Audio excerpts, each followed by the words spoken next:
hopefully know a little bit about them. Yes. So if you'll just indulge me for a moment so you can get to know me as a person before we hear some of the content. I have a circle map. We're a Thinking Maps district. I love thinking maps, so I'm going to define myself as an educator using a circle map. So in the middle you have me, Katie Pearson, and I have some flags around in my circle map that kind of represent the countries that I've visited and the travel, because I love to travel. So I've been throughout the United States and throughout Canada. I've also had the privilege of visiting Kenya, Tanzania, the Bahamas, and even Cuba. Just recently I came back from Africa, actually on Monday.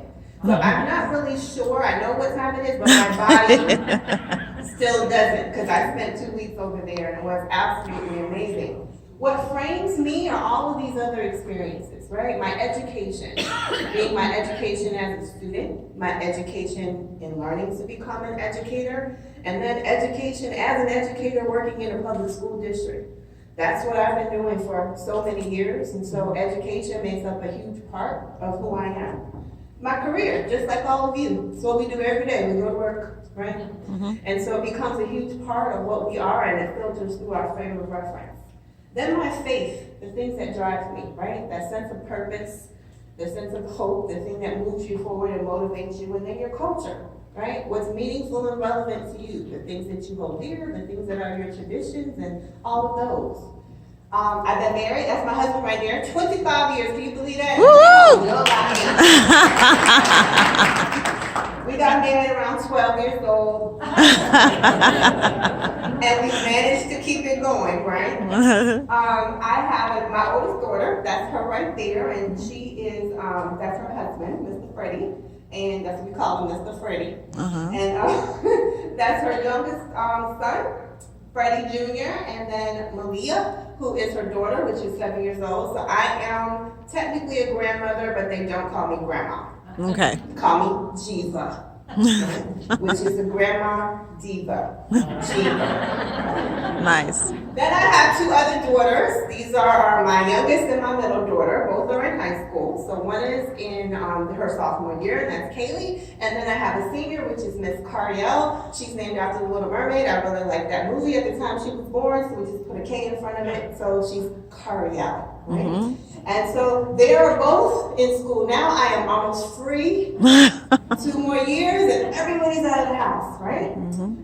What also makes a huge part of who I am is my university. So I graduated from the Florida A&M University in Tallahassee, Florida. All right. And I had an amazing experience there. Went on to complete my master's at Florida State University, stayed in Tallahassee, lived there for 10 years, long time.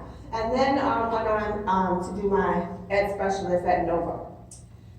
The other school I attended in my dreams is Hogwarts School of Witchcraft and Wizardry. I'm a huge Harry Potter fan. I love Harry Potter and I love the series, and so that lives in my frame. I often make references and use spells to describe things. Other thing I love to do is dance. Anybody that knows me used to come from, I cannot help but move. I'm one of those people that whatever the song is, if there's music happening, I have to move. The hardest thing for me is when I go to my daughter's chorus events and they're standing there not moving while they sing. That is so hard for me to fathom that, because I think when song happens and when music happens, you have to move, right? It inspires you to move. And then finally, and that dance, that hip hop dance, that's the Wii game. It's a simulation. You get to dance, and that's the only thing that's the only Wii game I can beat my kids on. And that last thing, that coffee that came up, I love coffee. Anybody else in here love coffee? Yes. Let me tell you, when I was in Africa, I went to Zanzibar, Spice Islands, the best coffee. You have not lived till you taste the coffee in Zanzibar, okay? But since I can't go to Zanzibar daily, Dunkin' Donuts is my stop. Yeah. Right?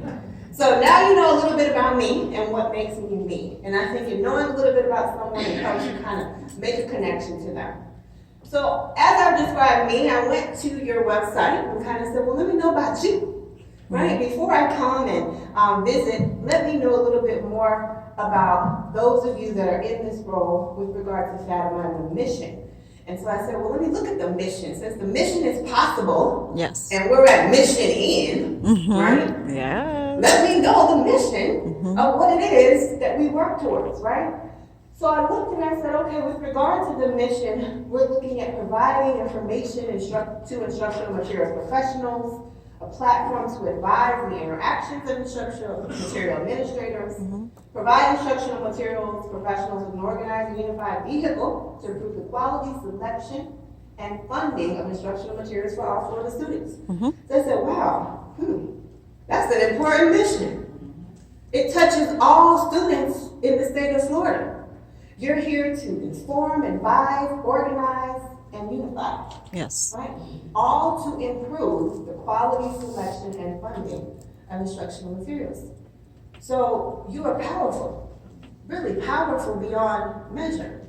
You reach every single student throughout the state with the choices and the support and the guidance that you give.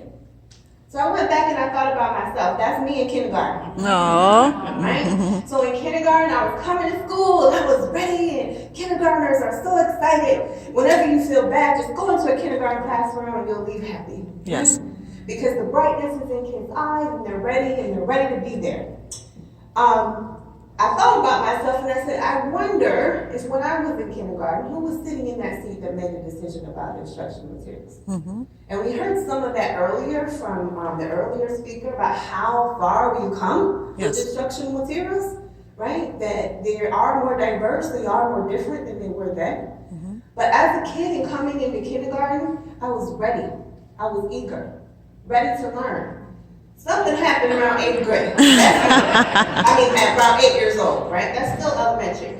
And what I do believe is, you see I'm a little chunky there. I'm still a little chunky. But I also believe if you start chunky, you're allowed to end chunky. Okay. So around maybe 8 to 10 years old, something had to happen. I kind of started getting disconnected from school. I wasn't finding my place, right? I kind of disconnected and had a bad attitude or became a bit of a little angry bird. Now, I can't remember anything specifically that happened to me, right? That would be different from any other student's experience. But I do remember that I had a hard time finding a connection to the content, maybe to the pedagogy, maybe to what actually was going on and the relevance to me in terms of the challenges that I was facing. So what would have helped me, or a student that's disconnected or loses interest, is to ensure that the instructional materials that I'm met with are those that I can see myself in. I pulled this too with regard to some of the diversity as it relates to children's books. And although I know instructional materials typically deal with textbooks, there are ancillary materials and the materials that we put into our media centers as well.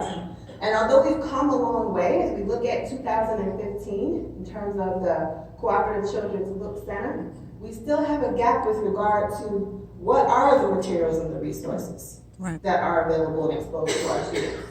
So about 0.9 actually represent First Nations, 2.4 Latino or Latinx, 3.3 Pacific Islanders, 7.6 African American. Then we have a 12.5 that's just about bunnies and bears and trucks and bulldozers and balloons, right?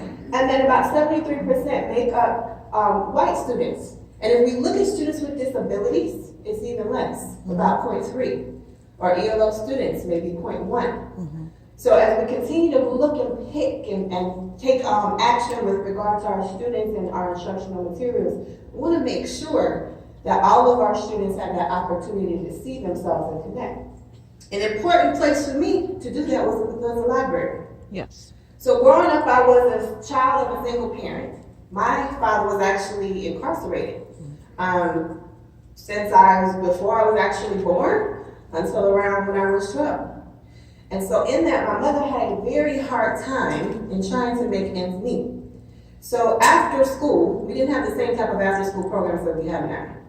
So if you didn't have an opportunity to pay for after school or a babysitter, you were considered whatever a latchkey kid. She didn't want me walking home and going into the house by myself, so guess where I went? The library. Right.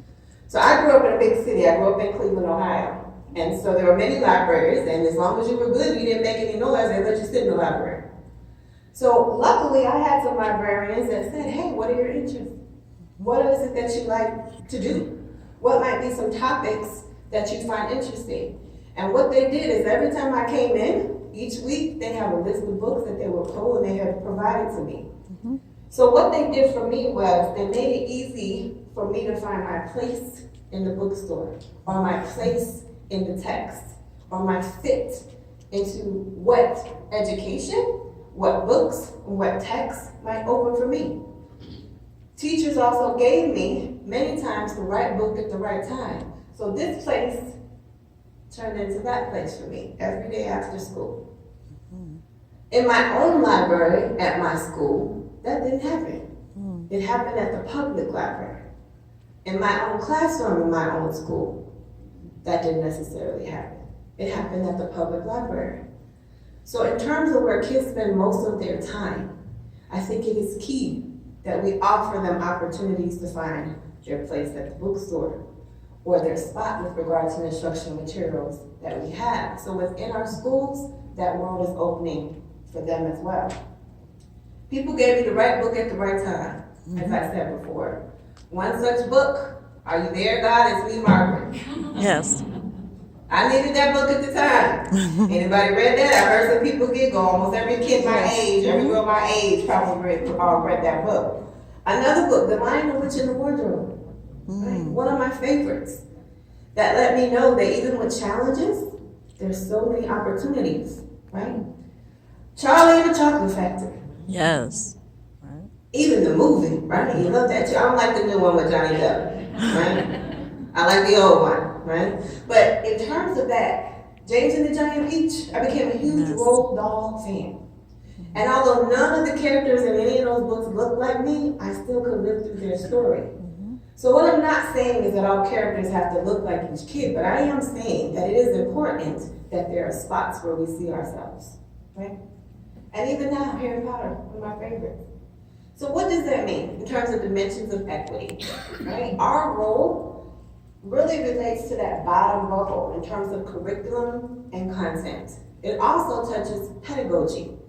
But what this slide shows is that there is an interaction between what our students bring, what our teachers bring, what our content and curriculum is, and then also the pedagogy that we choose to use. And for many teachers, especially new teachers, their pedagogy comes from a lot of what is embedded in the textbook series to guide them, right? So when we look at that, not a single teacher or instructional material, we can't undo systematic inequities in our school systems or larger society, but at the very least, we can make sure we're not replicating those inequities in our own curriculum and our own pedagogy. So what do our students bring? They bring the same things that I share with you in my circle now. They bring their frame of reference, they bring their culture, they bring their faith, they bring their experience, they bring everything that touches them to the educational setting. What do our teachers bring? The very same things. They bring all of those things. And so we want to make sure that our instructional materials also have those unique needs embedded. Multiple perspectives, multiple opportunities, multiple voices.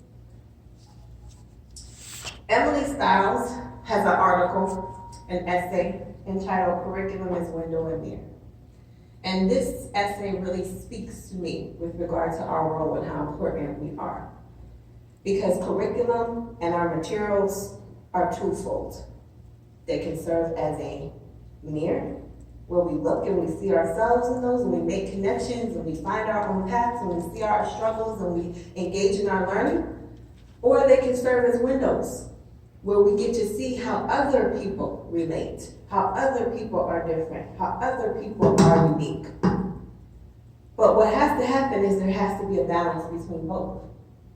So that I see myself and I affirm those things, but I also see others and I learn from them. So that balance between curriculum serving as a window and as a mirror for students helps to reflect their own reality or to demonstrate the reality of others. It engages us in that great conversation between those various frames of reference that we all have. So our instructional materials serve as either both a window or a mirror. They can serve our students or they can stifle our students. So So the role you have in bringing together committees that look at those resources and setting criteria and helping to guide and helping to unify, you are serving to support and educate the whole child or to stifle. When I look at those dimensions and I think about how do we make that balance work between the textbooks that we have and between the other ancillary resources that they also come with, how can we ensure we're not replicating inequities, and how do we serve our students best? I know the challenges are great. You have budgetary restrictions, don't you? Mine, yes. Let me tell you, when I came into my new role and I had to sit with this amazing young lady, Dr. Faye Harris, to explain to me all the resources we had to buy and all the money we didn't have to do it, became very apparent Yes. with regard to the budgetary restrictions that we have in serving the needs of our students. The alignment to the standards. Those resources need to be aligned to what is meaningful and relevant and called for the students as they are educated in our state. And I know sometimes they're created for students across the nation. And another title is kind of put on that works with the state with which the adoption is coming from, right? So we want to make sure that we're holding all of our vendors accountable with regard to the unique needs of our students, as well as our budgetary restrictions. The daunting thing that I've come to realize is that the budgetary restrictions really do not serve us well. And how do we get beyond that? I think there's power in this room to get beyond that, Yes. to make purchases together and to work together to be able to move forward. And then high quality options. I know you work very hard to make sure, and our state works very hard to make sure we have high quality options as well available. And so in doing so, it leads to success for the whole child. So I know you always feel like you're climbing up that mountain. How do we get there? How do we overcome some of those challenges? Yes. But I want you to know that in terms of that, I have so much respect for what it is that you do, because I've had an opportunity to work with Dr. Faith and see the challenges that are before you. If you have not had the opportunity to sit with some of your lead chiefs and even your superintendents, I think you need to really make the time to do so. Yes. Because they need to know what you are faced with, so that when they are at the table and their meetings and their opportunities, that they can voice some of those concerns and bring them forward as well. So I tell you, keep running the race, keep going. You're making a difference. That little kid that you saw that didn't have many options has more options today than we've ever had before. I opened a book and I read from Dick and Jane. Anybody else? Right? Yeah. And I saw Spot run, Spot run. Right? And I had a basil, and I remember the basil. And that you said, get your basil out and read for your basil. The basil had a workbook, you went to the workbook. The basil had this, and you went to that. And so, in moving forward, there's more that's available now than has ever been available before. You are powerful beyond measure. And just like Spider-Man, when it's in his uncle says to Peter, with great power comes great responsibility. Yes. That's what I want to leave you with. With great power comes great responsibility. And finally, during my time, I spent in Tanzania. There's a tribe there that's very well known. They're called the Maasai tribe. And the Maasai tribe, in their daily greeting, just as we would say good morning, how are you doing? Their greeting is, Habari za watoto, which translates to, how are the children? And the response to that is, watoto nzuri, the children are well. That one thing I took back with me with regard to how important that means. A society that greets itself asking first, how are the children? Means that if the children are not well, the society is not well, right? So when I look to us and I think about how intricate your role is in that curriculum, that big piece of the circle, in terms of the instructional materials, the content that supports the standards. Right. As we greet ourselves, think about, Habari za watoto. How are the children? Are the children well? Thank you for your time.